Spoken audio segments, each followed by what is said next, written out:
ये सिर्फ मंदिर नहीं, शिव की मौन उपस्थिति है, जहाँ पांडवों ने प्रायश्चित किया और भगवान शिव ने बैल बनकर अंतर ध्यान लिया। वहीं प्रकट हुआ केदारनाथ धाम, जहाँ पहुँचना संयोग नहीं बुलावा होता है। हर हर महादेव, केदार बाबा की जय। हर किसी को केदारनाथ बाबा के दर्शन करने के लिए जाना चाहिए। नमस्कार दोस्तों, आज मैं आपको लेकर चल रहा हूँ एक ऐसे पावन तीर्थ स्थल की ओर जहाँ हर भक्त की आत्मा को शांति मिलती है। जी हाँ, हम बात कर रहे हैं भगवान शिव के पवित्र धाम केदारनाथ की। चलिए इस आध्यात्मिक यात्रा की शुरुआत करते हैं हरिद्वार से। अपनी केदारनाथ यात्रा की शुरुआत मैंने हरिद्वार से की और सबसे पहले पहुंचा हर की पौड़ी। वहां पहले से ही भक्तों का जन सैलाब उमड़ा हुआ था। लोगों का भक्ति भाव देखने योग्य था। सभी आतुर थे माँ गंगा के आरती में शामिल होने के लिए और माँ गंगा का दर्शन करने के लिए और उनसे आशीर्वाद प्राप्त करके केदारनाथ यात्रा की ओर अग्रसर होने के लिए। और मैं भी उस भव्य गंगा आरती में श्रद्धा के साथ शामिल हुआ। ऐसा माना जाता है कि गंगा में डुबकी लगाने के बाद ही चारधाम यात्रा का शुभारंभ होता है। मैंने भी आस्था के साथ स्नान किया, मानो खुद गंगा माँ ने केदारनाथ धाम के प्रवेश द्वार पर मुझे आमंत्रित किया हो। यह सिर्फ एक स्नान नहीं था, यह आत्मा की शुद्धि थी और शिव धाम की मेरा पहला कदम।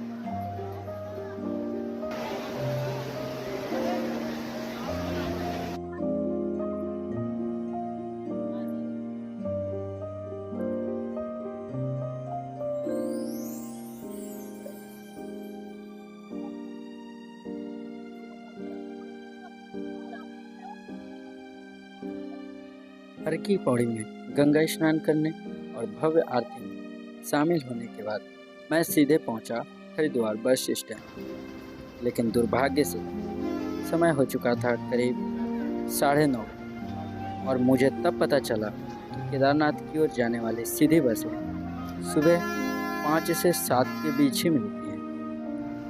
मैं थोड़ी देर से पहुंचा था, इसलिए बस निकल चुकी थी। फिर मैंने तुरंत निर्णय लिया पहले ऋषिकेश चलूं।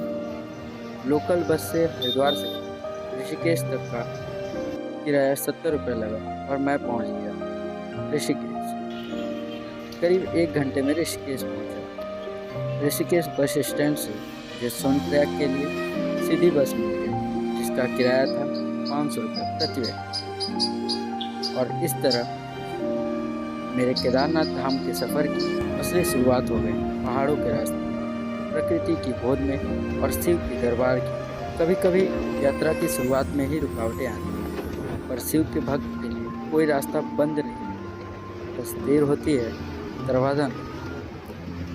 ऋषिकेश बस स्टैंड पर मेरी मुलाकात गुजरात से एक भक्त भैया से।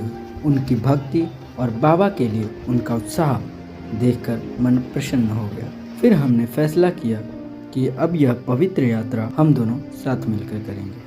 और अब मैं आपको मिलवाता हूँ अपने साथी गुजरात के भैया से, जिनके साथ मैं यह यात्रा कर रहा हूँ। चलिए सुनते हैं उनके अनुभव, उनकी अपनी जुबानी। दोस्तों, आज आप सभी को एक ऐसे शख्स से मिलाऊंगा जो हमारे यशस्वी प्रधानमंत्री के राज्य से आते हैं। गुजरात के निवासी हैं और बहुत ही बहुमुखी प्रतिभा के धनी हैं। भैया से मिलकर मुझे बहुत अच्छा लगा। भैया पिछले वर्ष भी बाबा केदारनाथ का दर्शन करने गए हुए थे। इनसे मेरी मुलाकात हुई ऋषिकेश और इन्होंने मुझे बताया कुछ चीज़ें वहाँ के बारे में। तो आइए भैया से पूछते हैं कि इनका पिछले बार का अनुभव कैसा रहा और वो अभी कहाँ पे जा रहे हैं। तो मेरा पिछली बार का अनुभव बहुत अच्छा रहा।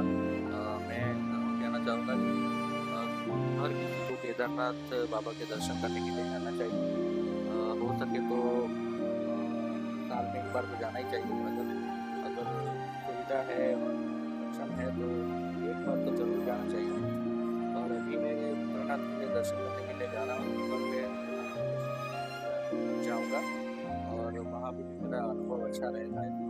धन्यवाद भैया, आपसे कुछ बातें जान के बहुत अच्छी लगी हमें। तो दोस्तों, यदि आप भी प्लान कर रहे हो बाबा केदारनाथ का दर्शन करने के लिए, तो तैयारियां शुरू कर दो और तुरंत बैग पैक करो और बाबा केदारनाथ के दर्शन के लिए निकल जाओ, क्योंकि बाबा का बुलावा बहुत किस्मत वालों को मिलता है।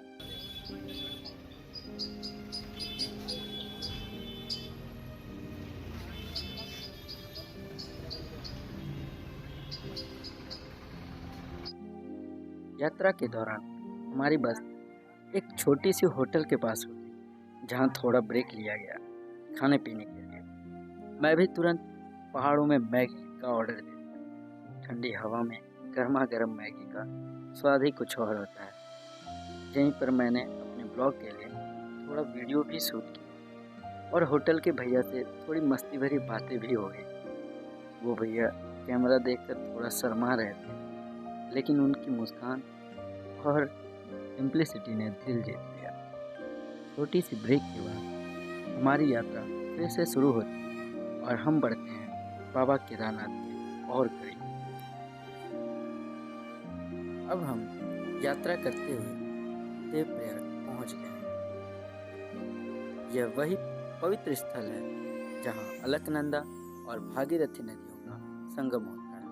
इसे सास बहू का मेल भी कहा जाता है और इसी मिलन के बाद इन्हें गंगा के नाम से जाना जाता है। देवप्रयाग का माहौल ही कुछ और है, शांत, पवित्र और धार्मिक। यहाँ रुककर मन एकदम शांत हो जाता है।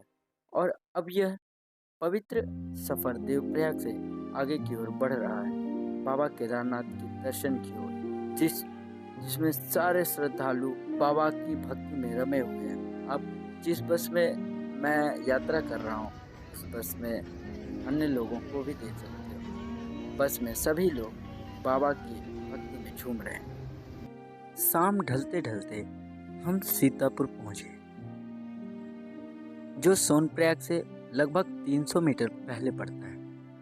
बस यहीं तक आती है और यही इसका आखिरी स्टॉप है। सीतापुर में ही एक होटल में हमारा रुकने का इंतज़ाम था।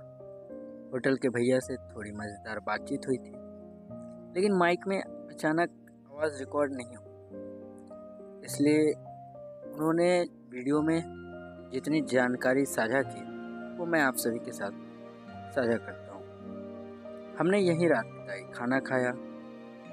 यहाँ साधारण खाना 120 रुपये से 150 रुपये में मिल जाता है। प्लेन मैगी लगभग 50 रुपये की पड़ती है। स्टे के लिए कैंप्स 500 से 600 रुपये में मिल जाते हैं। और अगर आप थोड़ा आराम चाहते हैं तो इन लोगों के पास किफ़ायती दामों में लग्जरी रूम्स की सुविधा भी मौजूद है। कुल मिलाकर ये जगह रात बिताने के लिए बेहतर विकल्प है। इनके पास गाड़ियों की सुविधाएं भी उपलब्ध हैं। जस्ट डायल, मेक माई ट्रिप जैसे एप्लीकेशन से आप इनके होटल पे ऑनलाइन बुकिंग भी कर सकते हो। होटल का नाम न्यू सनाइका होटल। इनका नंबर मैंने डिस्क्रिप्शन में दे रखा है। अगले दिन सुबह हम जल्दी ही लोकल जीप के जरिए गौरीकुंड के लिए रवाना हुए। सोनप्रयाग से गौरीकुंड की दूरी लगभग 5 किलोमीटर है और इसका किराया 50 रुपये से 70 रुपये प्रति व्यक्ति रहता है। यदि आप के पास ढेर सारा सामान है तो यहाँ पे लॉकर की सुविधाएं भी उपलब्ध हैं। आप अपने सामान यहाँ पे रख सकते हो। 100 रुपये प्रति लॉकर का किराया है। आप ज़्यादा से ज़्यादा प्रयास करो, ट्रैकिंग के समय कम से कम वस्तुएं लेकर चढ़ने का प्रयास करो। यदि हो सके तो आप अपने कुछ कपड़े व ज़रूरतमंद चीज़ों को ले लो।